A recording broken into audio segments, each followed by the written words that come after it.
What's happening, people? You're tuning in to Music and Motivation with Chris Davis. This is episode number 136, and today I got a special guest for y'all. His name's Jesse Jackson, and he is the host of the Set Lusting Bruce podcast.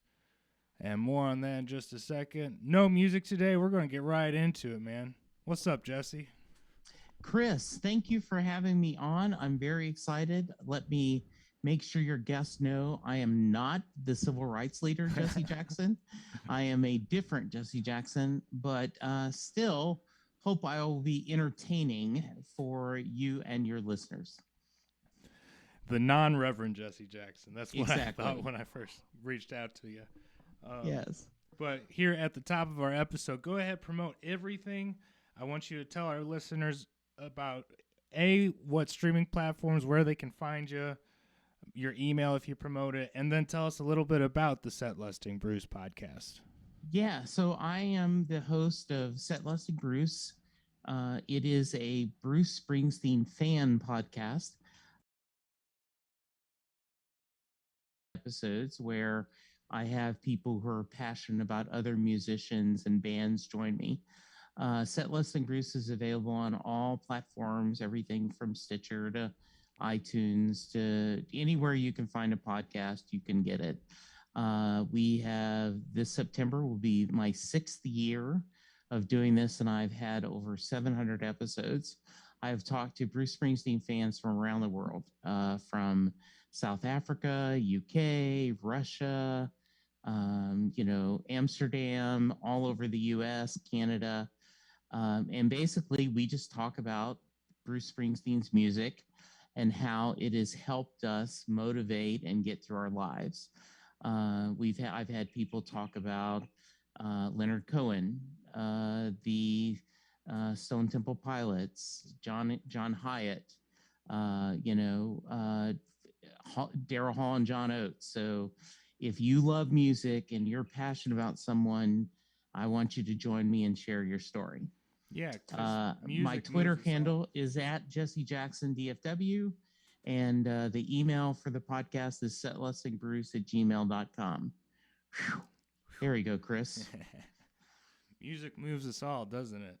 It does. And there is so much when I send an invite out to a guest, I go, here is your chance to talk about the power and the magic of rock and roll. Right. And so I just truly believe that music plays such an important part of our lives. And whether you're a fan of Bruce Springsteen or, the Tony Bennett, Johnny Cash, or name, Nirvana, whoever you are, they're important to your life. And I just want to hear that story. Absolutely. And that's beautiful, dude. I'm glad Bruce does that for you. I'm from St. Louis. You're from Texas. What part of Texas are you from? I am in Dallas, Texas. So the DFW area. Nice. I grew up in Louisiana and actually all over the Kentucky and Louisiana. My dad was in the Army. We settled. My parents divorced, and I settled in Louisiana probably about 72. Lived there, and then got married in 84, and my wife and I moved to Dallas in 86, and we've been living here ever since. Awesome.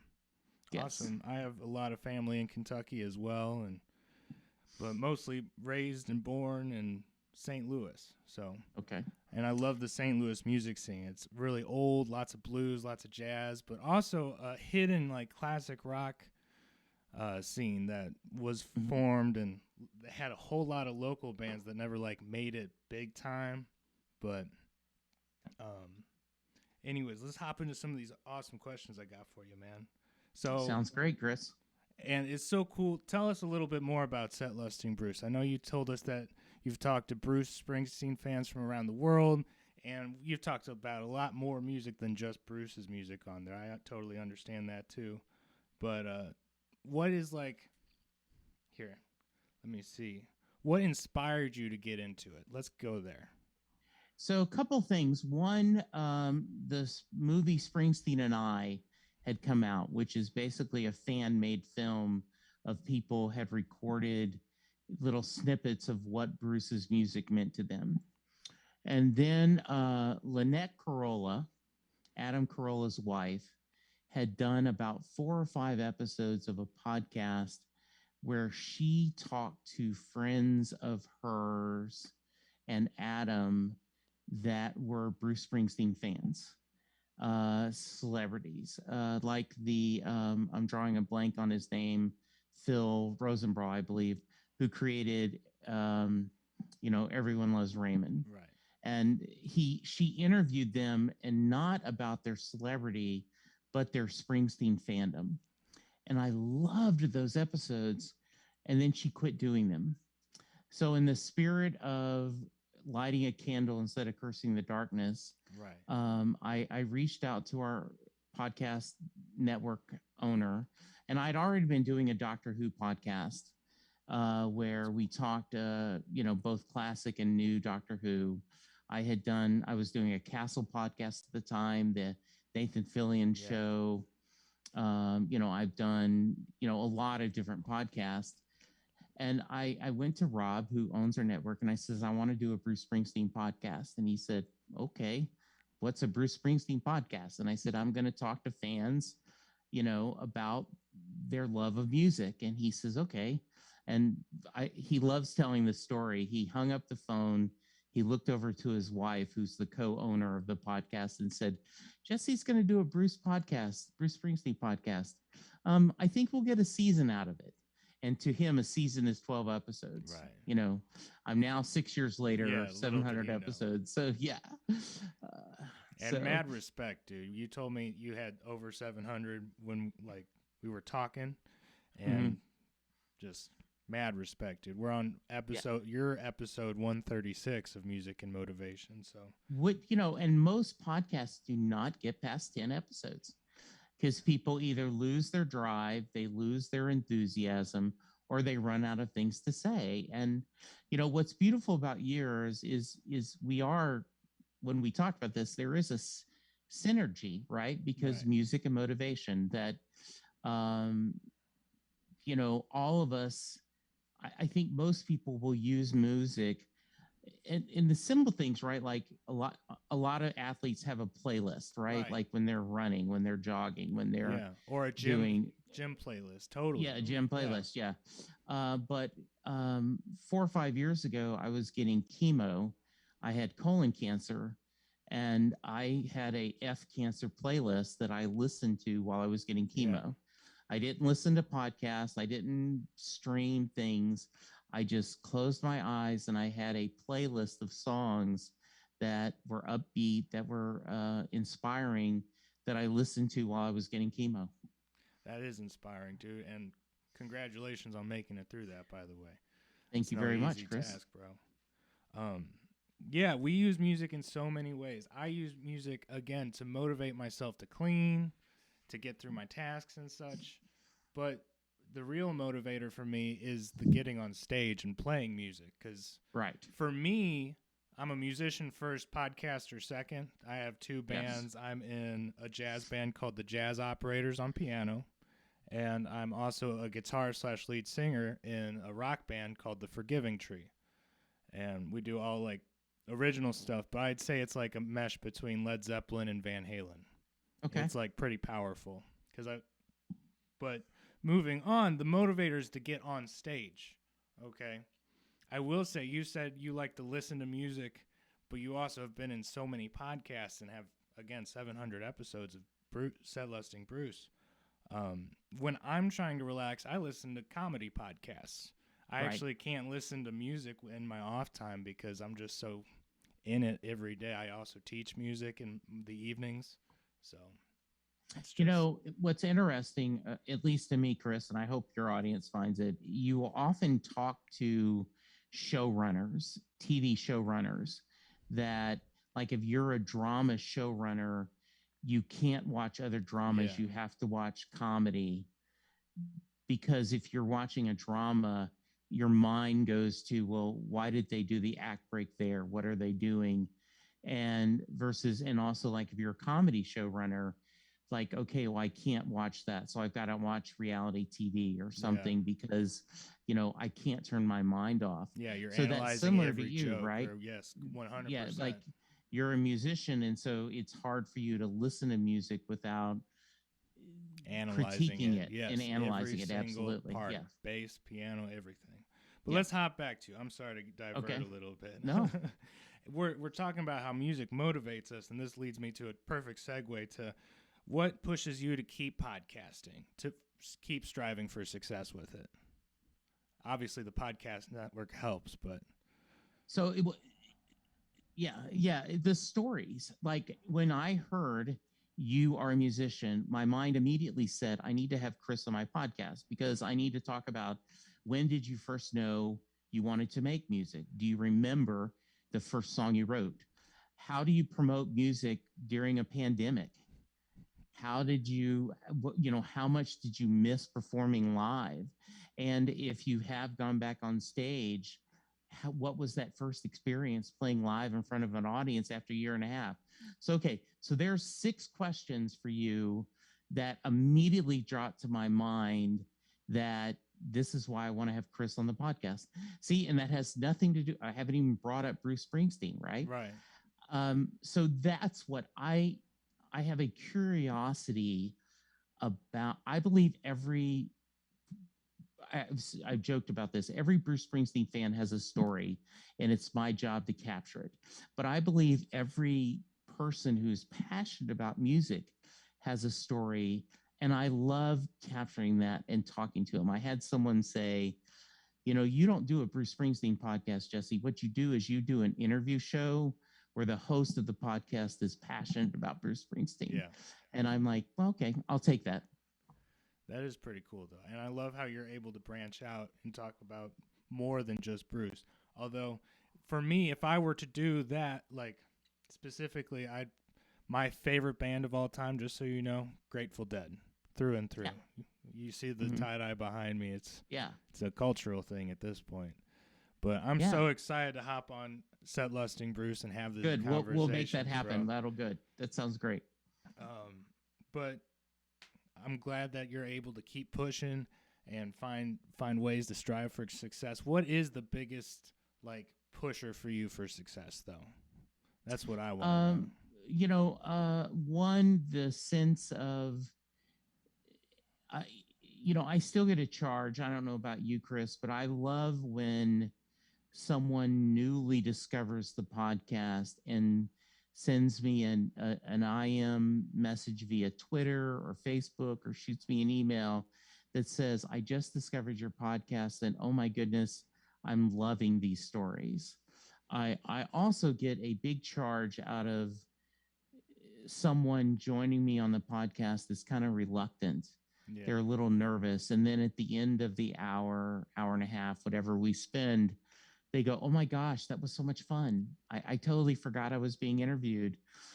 And so those are kind of things that make me happy, and then, you get some unique stories. I had several years ago, I had a lady from New Zealand that she was pregnant. She got hit by a car. Her son was born with severe disabilities. And her son had not talked. He was like 3 years old, had not spoken, had not made a sound. And she was in the car and a Bruce Springsteen song came on, true story. And he started nodding his head to the tune of the music. Hey. And she went home, found every Bruce Springsteen CD she could find and start playing. And Adam is now 15 or 16, has learned to speak, has learned to write. He learned to speak and learned to read by lyrics on Springsteen DVDs. Closed captioning, as that was his sight words. Nice. Writing lyrics was his work. And Bruce Springsteen literally gave this young man a voice. That's amazing. Yeah, so those are the stories we're looking for, and those, inspire you to keep doing it and look for more. That's awesome. Exactly. Yeah. What tips can you give our younger listeners? I have a bunch of young musicians who listen to this podcast about building a strong work ethic, because I can tell you're a man with a strong work ethic. Yeah, I think My suggestion is one, set realistic goals for yourself. Yep. Um, and then, you know, whether it's whether it's a podcast every 2 weeks or a podcast once a month, set a goal and then work toward it. Also, understand that you're not going to be perfect when you start. You think about it, when you first picked up that guitar, that piano, Oh yeah. it was not easy, and No. it was sometimes painful for other people to hear, but you got better, right? And so I think that's the idea, is to set a goal, focus on doing it, and understand. The other thing I really recommend, Chris, is to enjoy the journey. Yeah. Understand that process of learning how to be a good podcaster, learning how to be a good musician, learning how to be a good father or parent. Enjoy that journey, and don't just focus on the ending, but on the time it gets there, because that's what matters. Absolutely. Sometimes the journey is the destination, for sure. Absolutely, I totally agree. Um, what has been the biggest struggle on the podcasting trail thus far? You Well, know, it doesn't even have to be yeah, the podcasting trail. no, It could be life in general. What has been the yeah, biggest struggle with this all?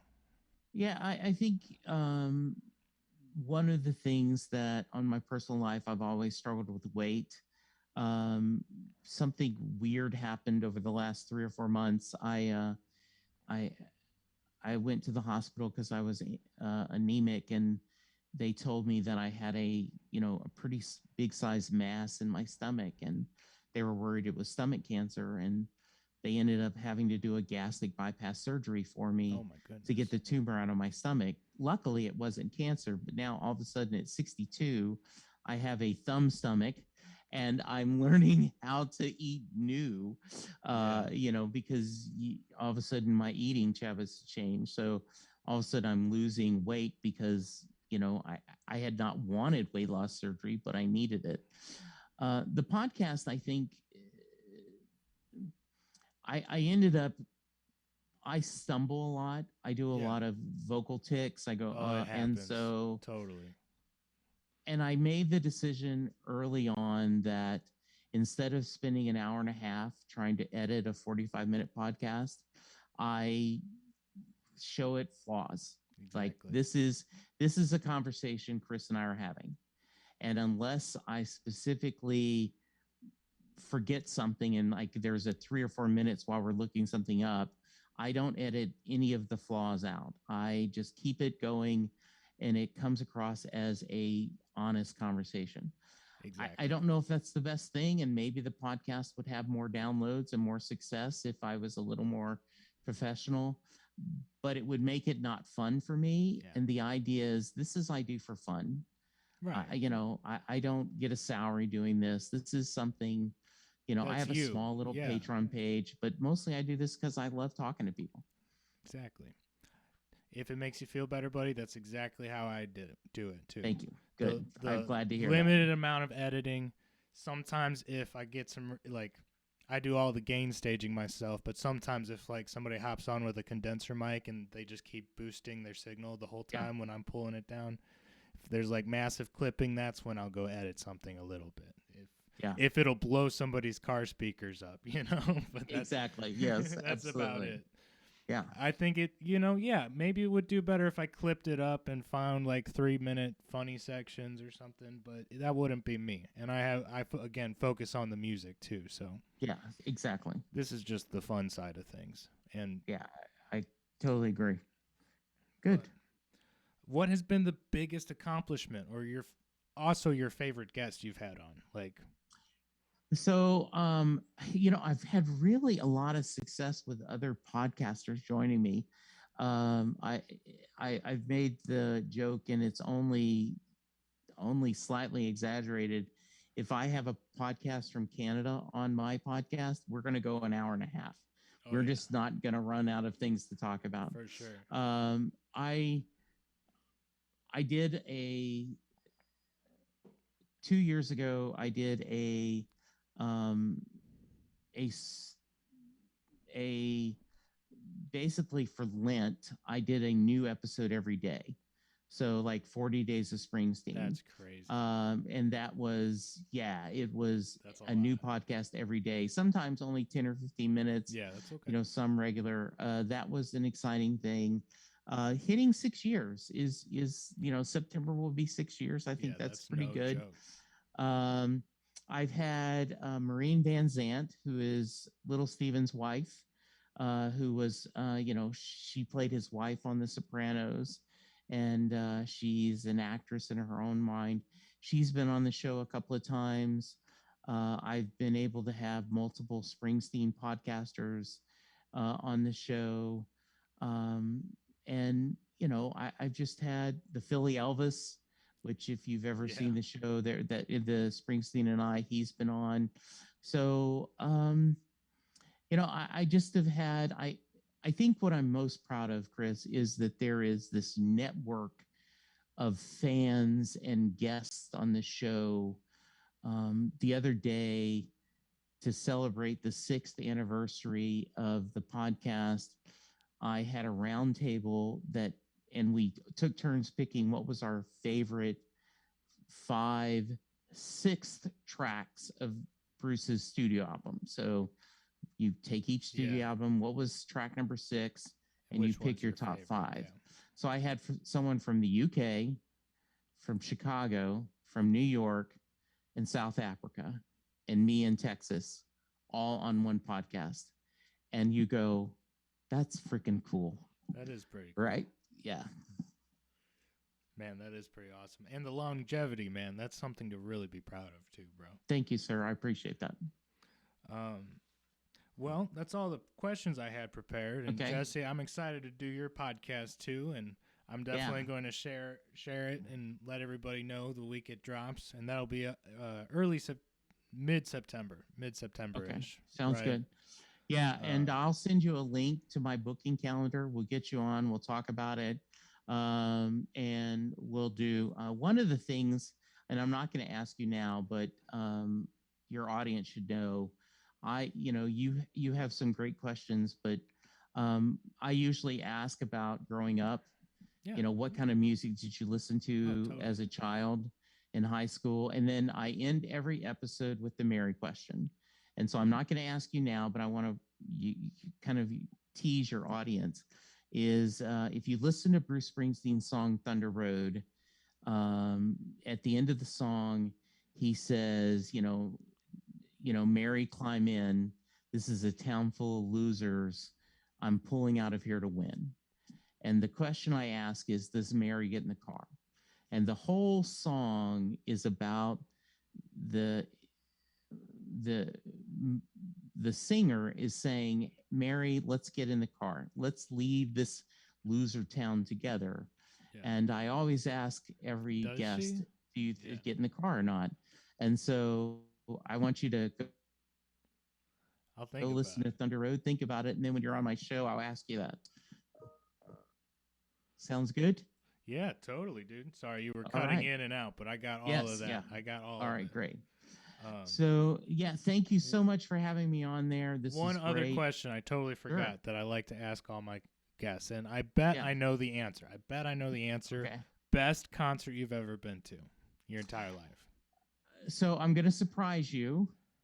Um, Obviously, there's some great Bruce shows, and I Yeah. was lucky enough to go see him in Broadway. But I'm going to give you two that Okay. aren't Bruce related, just for fame.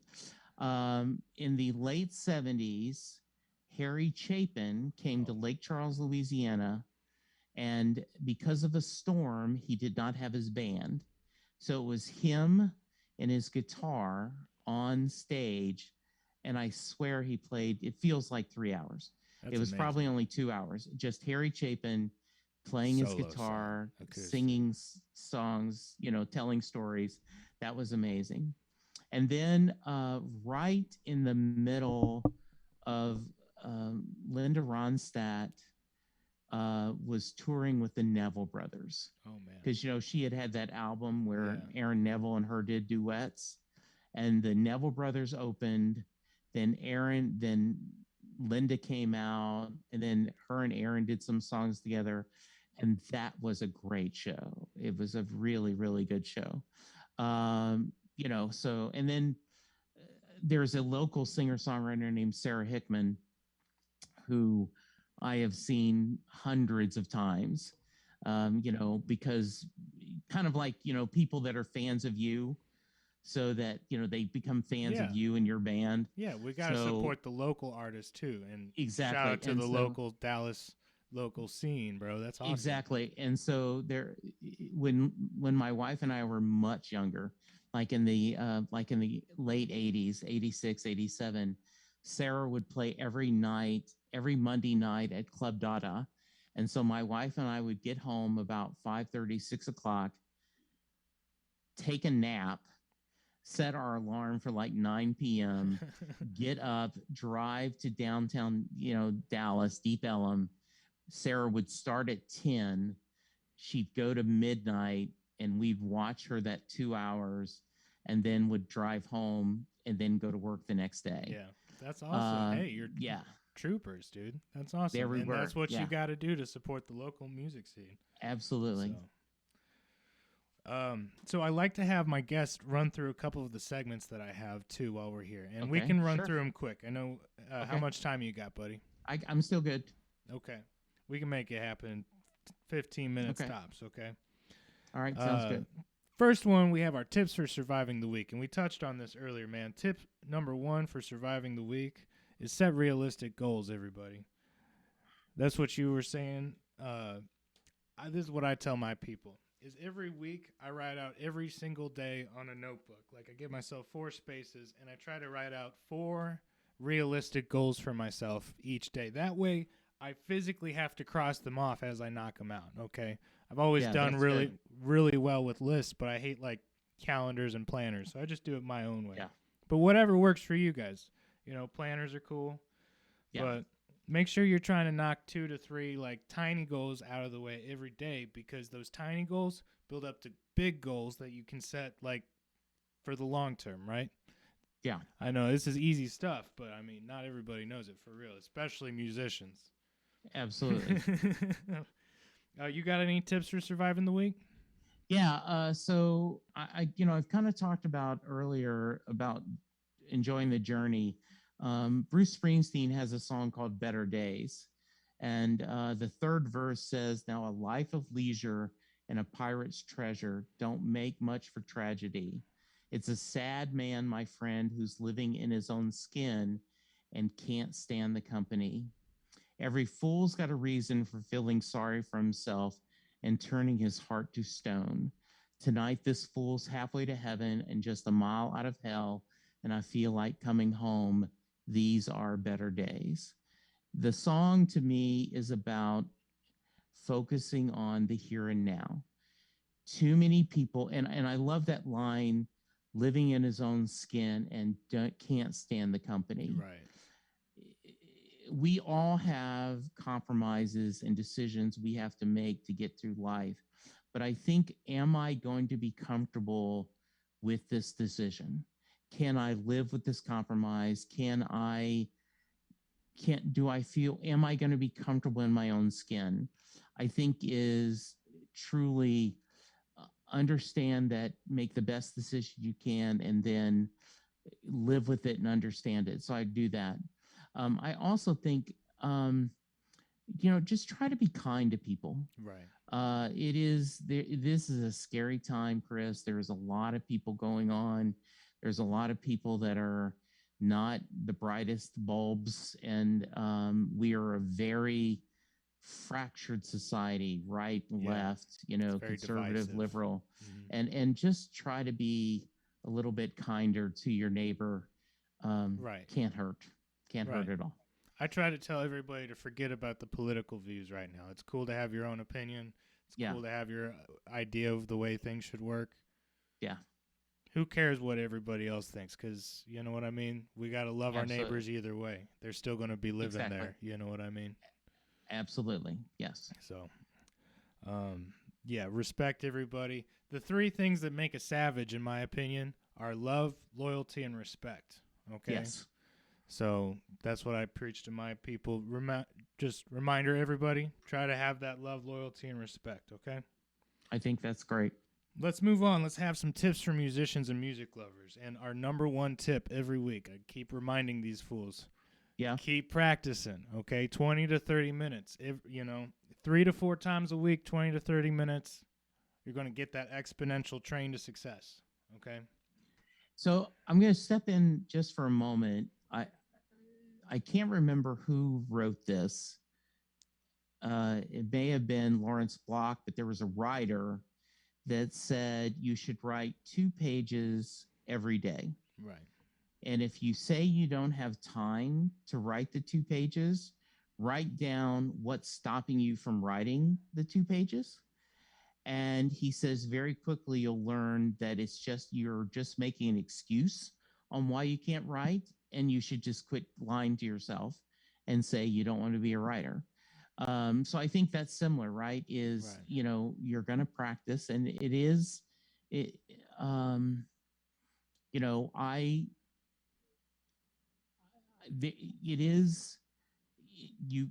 get better by doing, and I realize perfect practice makes perfect, but the reality is just get out there and try. Get out there and do it. I strongly agree with that, Chris. Yeah. Tip number 2, guys, keep doing your best, okay? Yeah. If you're out there doing your best, nobody can ask anything more of you. That's all you can ask. That's all you can do. Okay? Absolutely. And a lot of times doing your best means pushing yourself more than you think you should, okay? Yeah. But that's just part of living, dude. So keep Absolutely. doing your best. That's what makes us savages, dude. Right. And then tip number 3 for musicians and music lovers. You got anything you'd like to add, buddy? No, I think you're doing great, Okay.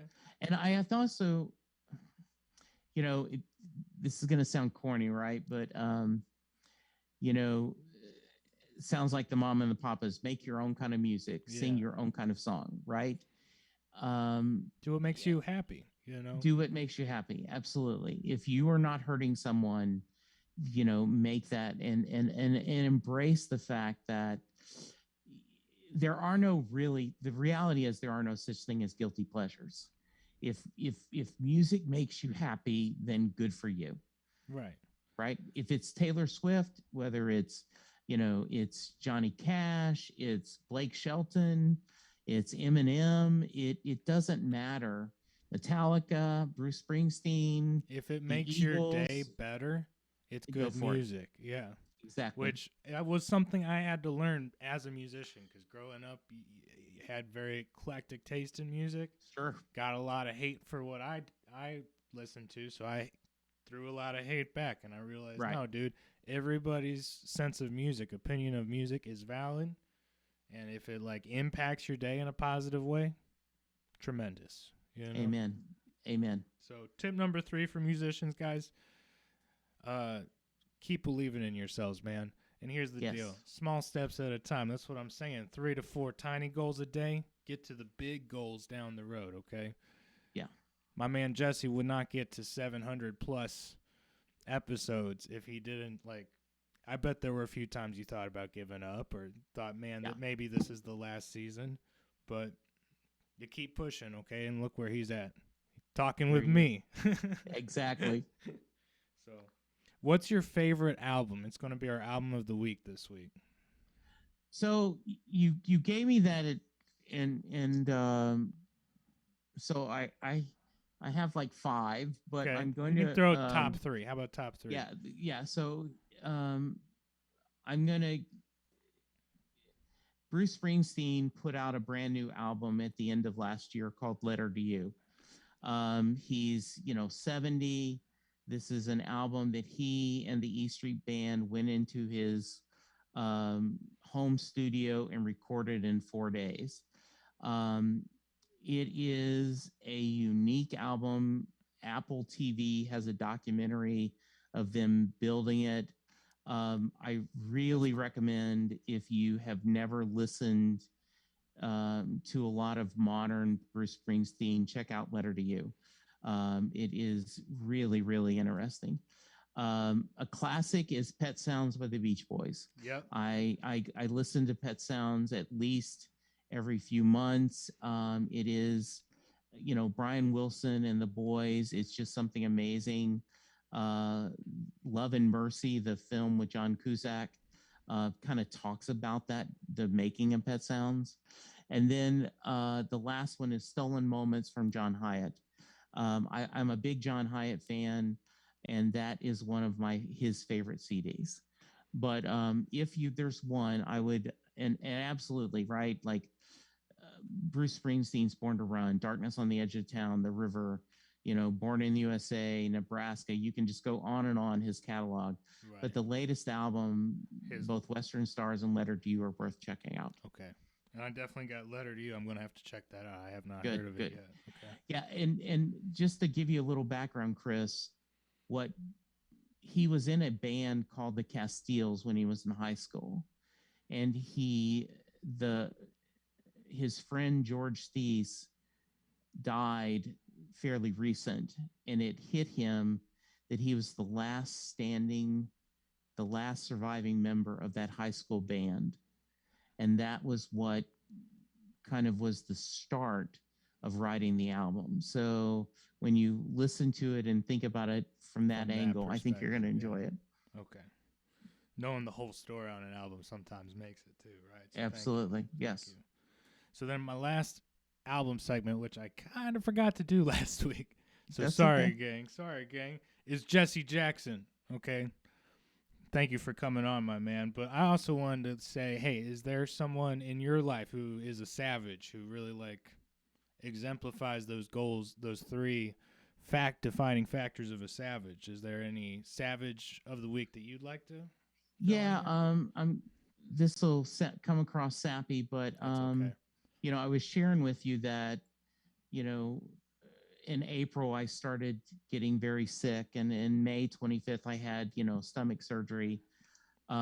So my lovely bride, I've been married to Linda since 1984, and she just stepped up and was, there for me. And she continues to, after 35 years of marriage, we continue to be each other's best friends. We continue awesome.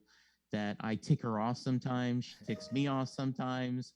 But overall, she's my savage. And I just am really, I got lucky that I've got a good companion on this part of the ride, to quote a Bruce Springsteen song. And so Linda Jackson would be my savage. Linda Jackson, Savage of the Week. That's awesome, dude. Yeah. Congratulations. Fact, Talk about longevity, too. Yeah, Bruce has a song called Linda, Let Me Be the One. And I always joke, and she is not a Springsteen fan, but I go, I am so glad that Linda did let me be the one. Nice. And that's a good spot to end on today. So thank you again, Jesse. You want to plug all your stuff one more time? Absolutely. If you want to talk to me, the quickest way is at Twitter, at Jesse Jackson DFW, setlistingbruce@gmail.com.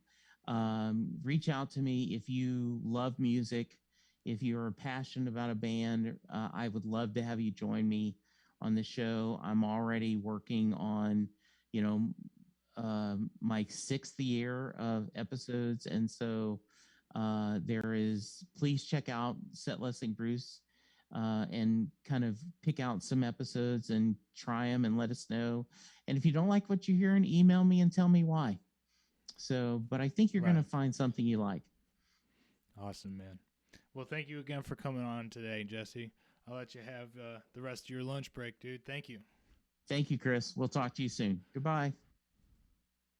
Thank you all for listening. This has been another tremendous episode of Music and Motivation with Chris Davis. You can check us out at davismusicpro.com. Make sure you go to the Music and Motivation Facebook page for all music and motivation updates. Thanks, y'all.